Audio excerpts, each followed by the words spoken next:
Please pause for a moment of silence.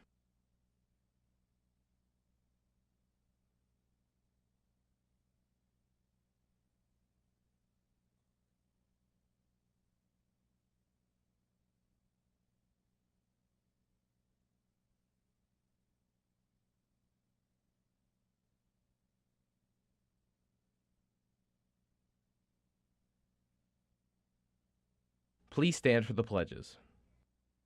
I pledge allegiance to the flag of the United States of America and to the republic for which it stands, one nation, under God, indivisible, with liberty and justice for all. Now for the Texas Pledge. Honor the Texas flag. I pledge allegiance to thee, Texas, one state, under God, one and indivisible.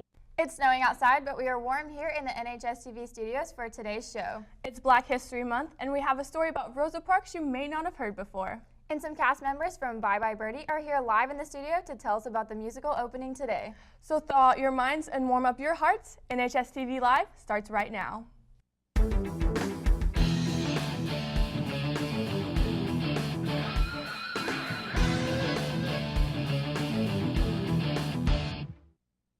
German Club will be meeting from 4 to 5 today after school.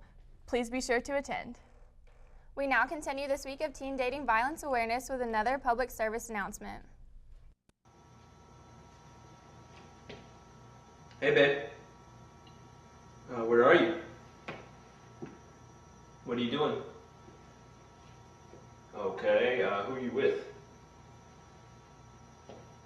Wait, stop. I hear guys in the background. What's going on? Okay, whatever. Just, when are you gonna be home? Well, do you want to come over? Why not? No, listen, you remember what I said about your parents. They're just trying to control your life. No, I'm just looking out for you. I love you. Hey, if you loved me, you'd be hanging out with me. Guys and girls, don't be afraid to draw the line between love and control. There's a huge difference, and even if it's just words, it still hurts. As you all know, February is Black History Month, or National African American History Month. Every year we celebrate achievements by Black Americans and recognize the role African Americans have in changing our history. We have all heard the story of Rosa Parks, but there is more than what we see on the surface behind the bus story in Montgomery, Alabama. Most of us know the inspiring story of Rosa Parks, the African-American civil rights activist who refused to give up her seat on a segregated bus in Montgomery, Alabama in 1955. The bus boycott spurred by Parks' arrest would help bring down the racist laws of the Jim Crow South and turn a young preacher named Martin Luther King Jr. into the country's best-known civil rights leader. But we bet you didn't know that the story behind the bus boycott isn't quite as simple as it might seem. To start with, Rosa Parks wasn't the first Black woman to resist bus segregation in Montgomery. In fact, several different women had been arrested for the same offense in the last 12 months. One of them was 15-year-old Claudette Colvin. On March 2nd, 1955, she was riding the bus home from high school when the driver demanded she give up her seat for a white woman. After Colvin refused, police officers arrived on the scene and dragged her off the bus in handcuffs. Claudette Colvin would go on to become one of 4 Black female plaintiffs in Browder versus Gale, the Supreme Court case that would effectively end bus segregation.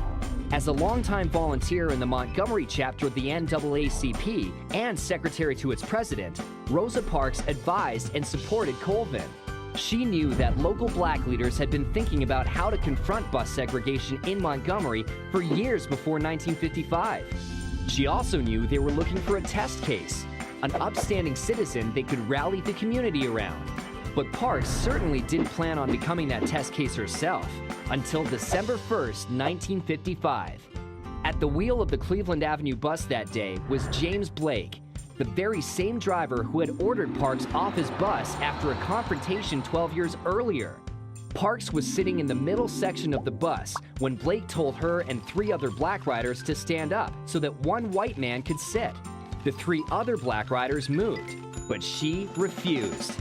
Some people have said Parks was simply too exhausted from working a long day to move to the back of the bus, but she said later she wasn't physically tired, just tired of giving in to Jim Crow.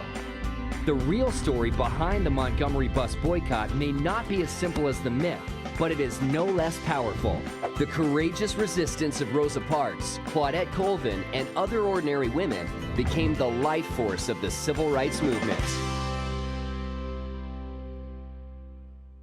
What an interesting story. Stay tuned the rest of this month for more interesting coverage of Black History Month. Bye Bye Birdie opens tonight at 7 p.m. in the Pack, and Kerry has some cast members live here in the studio. Hey Texans, I'm here with just a few of the cast of Bye Bye Birdie. Let's just run down the line here, kind of introduce yourself and who you play. I'm Rourke, and I play Albert Pearson. I'm Brianna, and I play Rosie Alvarez. I'm Kylie Pearson, and I play Kim McAfee. I'm Emma Bain, and I play Mrs. Peterson, Albert's mother. Okay, tell me, what is Bye Bye Birdie about? Well, Bye Bye Birdie is a musical comedy based in the 1950s, set in Sweet Apple, Ohio, and Conrad Birdie is a character based off of Elvis Presley, and he's being drafted into the army. And the teenagers are going insane, and Albert and Rosie are trying to keep him in line. It's just crazy. That's the price of fame, that's what I'm saying. Can you tell me, when can I come see the show? Well, the shows are today, tomorrow, and Saturday at 7, and Sunday at 2. Sunday at 2. Mark your calendars, Texans. Maybe I'll see you there. Back to you, anchors.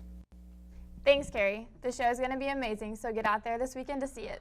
Texans, please be on the lookout for Coach Mara's wedding ring. She accidentally lost it and is offering a cash reward for it. Thanks for joining us on NHSTV on this snowy day. Stay warm and safe out there. So we'll see you tomorrow on the only news show that's all in. This has been NHSTV.